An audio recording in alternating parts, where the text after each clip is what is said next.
7월 24일 금요일 온라인 새벽 기도를 드리시는 모든 분들에게 하나님의 은혜와 하나님의 사랑이 충만하시기를 간절히 소망합니다.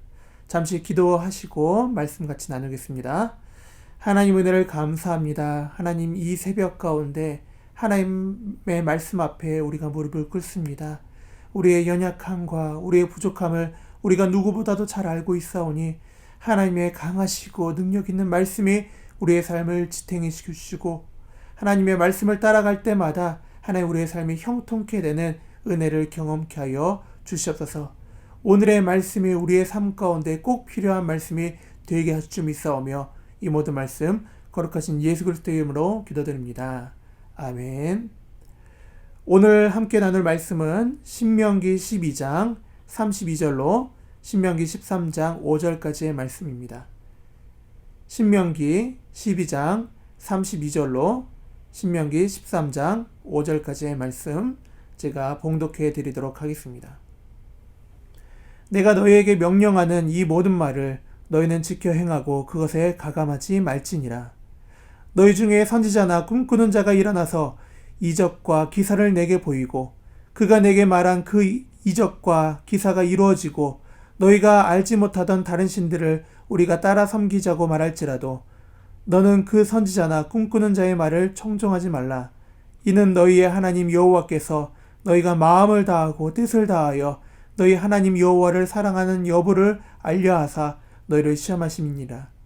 너희는 너희의 하나님 여호와를 따르며 그를 경외하며 그의 명령을 지키며 그의 목소리를 청종하며 그를 섬기며 그를 의지하며 그런 선지자나 꿈꾸는 자는 죽이라.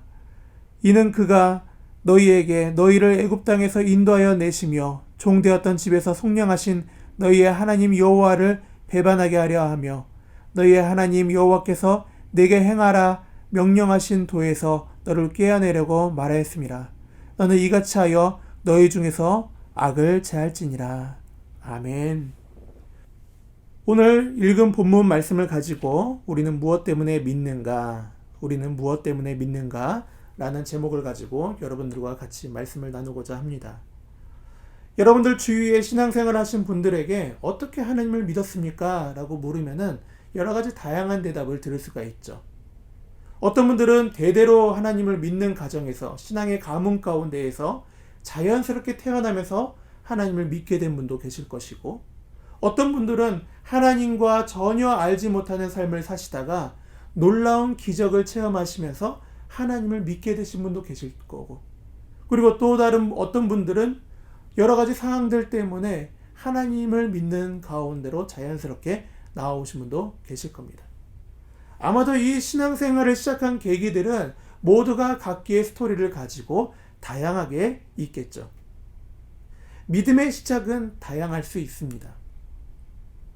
하지만 신앙생활을 시작한 이후에 우리가 하나님을 믿는 이유는 다양할 수는 없습니다.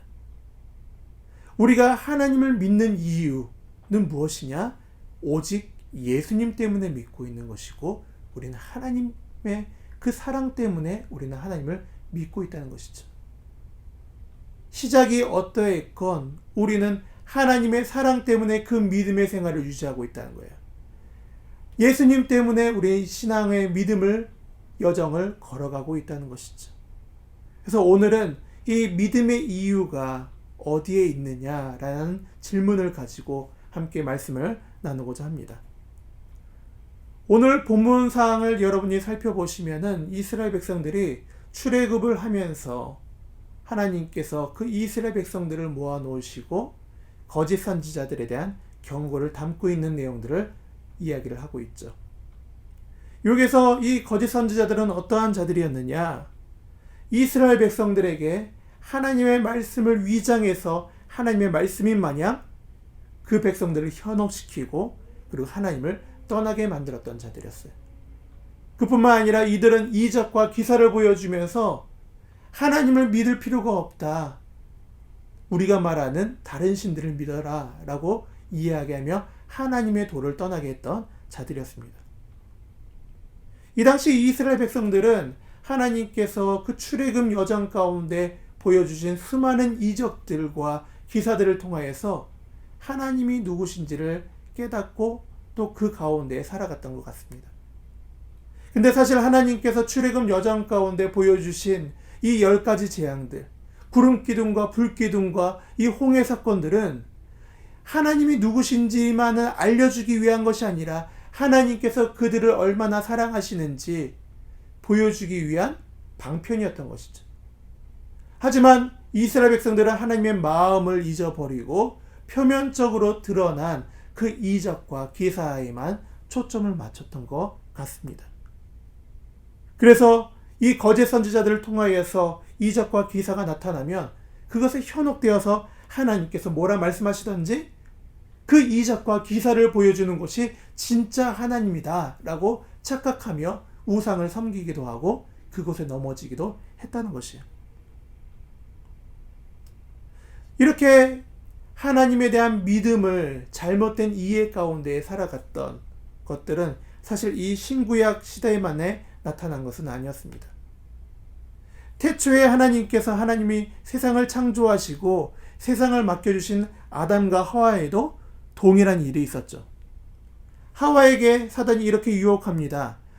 너희에게 정말 모든 나무의 열매를 먹지 말라고 하나님께서 말씀하셨느냐? 이렇게 이야기하면서 다른 모든 나무의 열매를 먹되 선악과만을 먹지 말라고 했던 하나님의 말씀을 탈바꿈시켜버려요. 그리고는 하나님의 말씀을 따르게 하는 것이 아니라 의심을 하게 만듭니다.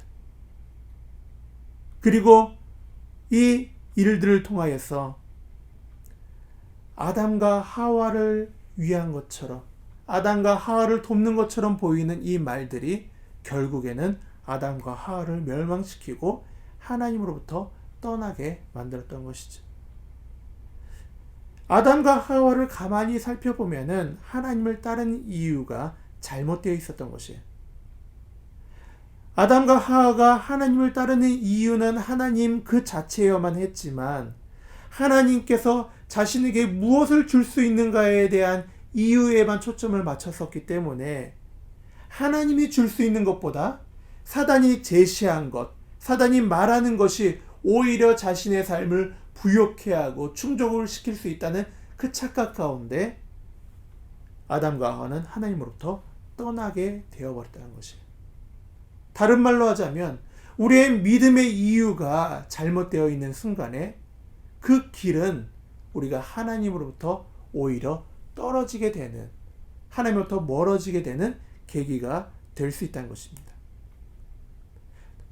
반대로 신약시대에 넘어오면 예수님께서 공생애를 시작하실 때 사단은 하나님의 말씀을 가지고 유혹합니다. 3번의 유혹을 통해서 사단이 사용한 것은 기록된 하나님의 말씀이었어요. 마치 예수님을 위하는 것처럼 돌을 떡으로 만들어 보라, 떨어져 봐라, 여러 가지 세상을 주겠다 라고 예수님을 위하는 것 같아 보이지만 그 유혹들은 하나님을 떠나게 만드는 유혹이었죠.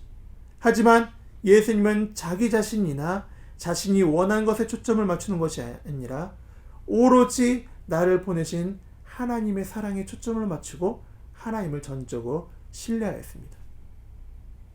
그래서 아담과 하와가 실패했던 그 시험에서 예수님은 승리하시고 모든 것을 되돌리기 위한 공생애를 시작하시게 되죠. 우리는 우리 자신이 믿는 믿음에 대해서 한번 세밀히 살펴봐야 돼요. 도대체 내가 지금 하나님을 믿고 있는 이유가 무엇인가? 우리가 믿고 있는 이 믿음은 어디에서 비롯되고 있는 것인가? 혹시 이스라엘 백성들처럼 하나님의 사랑에 초점을 맞춰야 되는데 하나님의 이적과 하나님이 보여주신 그 기사에만 초점을 맞춘 채, 그런 일들에 초점을 맞춘 채 그런 일들만 벌어지면은 흔들려 버리지는 않나?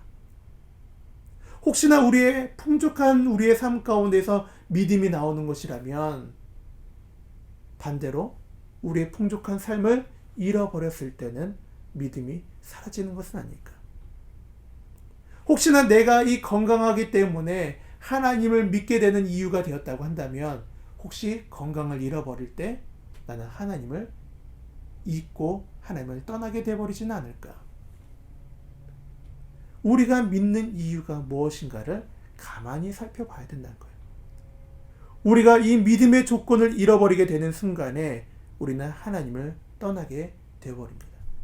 마치 이스라엘 백성들이 이적과 기사만 바라보다가 또 다른 이적과 기사가 나타나는 거짓 선지자들의 이야기를 듣고 그쪽에 넘어진 것처럼, 아담과 하와가 하나님께서 주시는 것만 바라보다가 사단이 주는 것에 현혹되어 그것에 넘어진 것처럼, 믿음의 조건이 나에게 초점이 맞춰져 있다고 한다면, 내가 무언가 얻는 거에 초점을 맞추고 있다면, 그것이 또 다른 것이 우리의 삶 가운데 주어질 때 우리는 믿음을 잃어버릴 수도 있다는 것이죠. 그렇기 때문에 우리는 이런저런 일에 우리의 믿음이 흔들려지지 않기 위해서는 다른 곳에 우리의 신앙을 세워두는 것이 아니라 흔들리지 않는 신앙의 기초에 우리의 신앙을 둬야 합니다.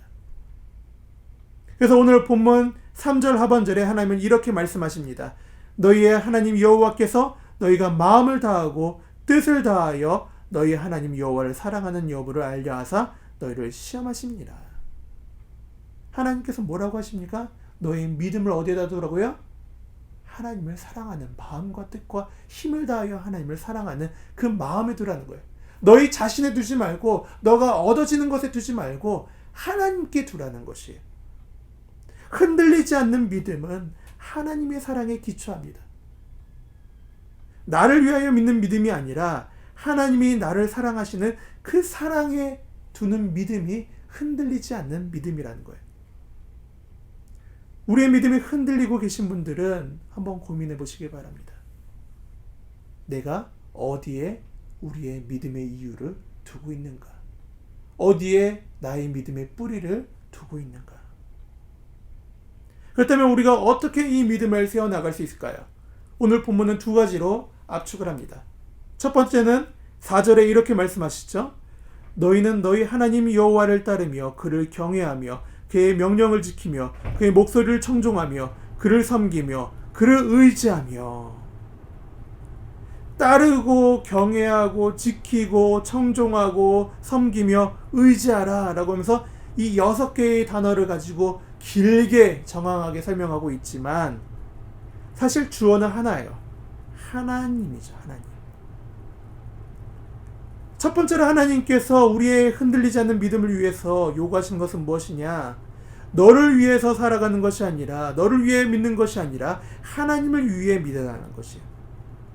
유혹에 늘 흔들려버리는 연약한 나에게 믿음의 기초를 두는 것이 아니라 만유의 주권자이신 하나님께 기초를 두라는 거예요. 그래서 하박국 선지자가 우리가 너무나도 잘 아는 고백을 이렇게 하죠. 하박국 3장 17절에서 18절까지의 말씀입니다. 비록 무화과 나무가 무성하지 못하며 포도나무에 열매가 없으며 감람나무에 서출이 없으며 밭에 먹을 것이 없으며 우리의 양이 없으며 외양간에 소가 없을지라도 나는 여호와로 말미암아 즐거워하여 나의 구원의 하나님으로 말미암아 기뻐하리로다. 이 나라가 멸망한다는 소식을 들으면서도 모든 것을 잃어버리고 이 백성을 버린다는 그 이야기를 들었어도 그 심판의 메시지 가운데 하박국이 하나님께 찬양하며 그 믿음을 흔들리지 않았던 이유는 하나님 한 분만으로 만족하며 하나님께 내 믿음의 기초를 두었기 때문에, 모든 것을 다 빼앗아 간다 할지라도 하나님이 내 곁에 있기 때문에 나는 그 믿음을 잃어버리지 않겠습니다 라고 고백할 수 있다는 것이, 나를 위한 신앙이 아니라 하나님을 위한 신앙, 그것이 바로 단단한 신앙의 기초라는 것입니다. 두 번째로 5절에 이렇게 말씀하십니다. 그런 선지자나 꿈꾸는 자는 죽이라. 굉장히 무서운 말씀 같아 보이는데, 이 죽이라 라는 이 무트라는 이 히브리어 표현은 이스라엘 백성들 안에서 죄의 씨앗이 될 만한 자들을 끊어버릴 때 사용되는 단어이기도 해요. 부모를 경외치 않은 자들을 끊어버려라, 우상을 섬기는 자들을 끊어버려라 라고 하면서 이야기할 때 이 단어를 사용하죠. 그들을 그대로 내버려두는 순간에 끊어버리는 이유가 무엇이냐? 어느 순간에 그들이 자신의 모습들을 다른 이들에게 전파하며 오염시키며 그들 이스라엘 백성 전체를 탈바꿈시켜 버리게 될 위험성을 가지고 있기 때문에 누룩이 전체를 덮어버리는 것처럼 이스라엘 백성 전체를 뒤덮어버릴 수 있기 때문에 그들이 그렇게 하기 전에 끊어버리라는 것이죠. 오늘 본문을 빗대어 이야기해보면 우리의 믿음을 흔들리게 하는 것은 어느 한 사건은 아니에요. 우린 때론 착각을 합니다. 이 사건 때문에 내가 믿음을 잃었어. 때론 저 사건 때문에 내가 믿음을 잃었어. 하지만 그 사건 때문에 여러분이 믿음을 잃어버린 것은 아니에요. 믿음은 한순간에 사라지는 그런 것들이 아닙니다. 늘 우리의 삶 가운데 자리 잡고 있지만 끊어버리지 않았던 우리의 죄악된 모습들, 세상 가운데 쉽게 넘어졌던 연약한 모습들, 생각들, 그 모든 생각들이 이 사건을 통하여서, 이 계기를 통하여서 우리의 삶의 밖으로 드러난 것 뿐이지 늘 우리 생각, 삶 가운데 자리 잡고 있다는 것입니다. 우리는 의식하지 못한다 할지라도. 그렇기 때문에 우리가 믿음 가운데 흔들려지지 않기 위해서는 우리의 삶 가운데, 우리의 신앙 가운데 하나님을 의심하고 배반하며 내 자신만을 생각하게 만들고 있는 것들을 끊어버리는 노력들을 해야 된다는 것이. 우리 자신의 신앙을 되돌아보며 잘못된 것이 있다고 한다면, 문제들이 있다고 한다면 아직 내 신앙 가운데에서 믿음이 견고하다 할지라도, 문제없다 할지라도 끊어내야 된다는 것이. 그래야만 우리가 때로는 어려운 상황 가운데 봉착했을 때, 때로는 여러 가지 시험 드는 상황 가운데 봉착했을 때 우리의 믿음을 잘 지킬 수 있다는 것입니다. 오히려 비 온 뒤에 그 땅이 더욱더 굳게 되는 것처럼 신앙의 기초를 잘 다듬은 자들, 죄악된 생각들을 끊어내어 살아갔던 자들은 그 일들이 오히려 신앙을 두텁게 만드는 일들로 나타나게 될 것입니다. 오늘 말씀을 맺고자 합니다. 우리의 믿음은 굳건한 것 같아 보이지만 연약합니다. 늘 승리할 것 같아 보이지만 세상의 유혹 앞에 쉽게 넘어지고 맙니다. 그래서 우리는 굳건한 믿음의 토대 가운데 우리의 신앙을 두지 않으면 안 돼요. 특별히 이 시기가 우리의 믿음을 쉽게 무너뜨리고 쉽게 좌절시켜 버리게 너무나도 좋은 환경을 가지고 있습니다. 하지만 여러분들이 이 시기를 통하여서 우리가 기억해야 될 것, 하나님의 신앙의 믿음의 토대를 다시 한번 확인하며 뿌리를 깊게 내릴 때 우리는 이 신앙으로 말미암아 어떠한 고난과 어떠한 역경이 우리의 삶 가운데 다가온다 할지라도 능히 감당할 수 있는 힘을 얻게 될 것입니다. 그래서 이 시기를 여러분들이 시험의 시기라 생각하지 마시고 오히려 기회의 시기다 생각하시면서 더욱더 믿음을 견고하게 나아가시는 저와 여러분들이 되시기를 간절히 축원드립니다. 우리 이 시간에 기도할 때 이렇게 기도하면 좋겠습니다. 하나님, 우리의 믿음을 굳건하게 하여 주시옵소서. 우리의 믿음이 연약하고 우리의 믿음이 나약하오니 하나님의 사랑에 기초한 믿음을 허락하여 주시고 우리의 죄악된 생각들과 의심들을 끊어버릴 수 있는 담대함을 허락하여 주시옵소서. 우리 한 가지 더 기도할 때 하나님, 이 코로나19 끊임없이 확산되며 끊임없이 퍼지고 있습니다. 하나님, 이 전염병 가운데 여러 가지 어려움을 겪고 있는 우리 많은 성도들이 있사오니 하나님 지켜주시고 이 시기 가운데 하나님의 능력과 하나님의 말씀으로 말미암아 능히 감당할 수 있는 저희 모두가 되게 하여 주셔서 우리 이 시간에 합심해서 기도하며 나가겠습니다. 기도하시겠습니다.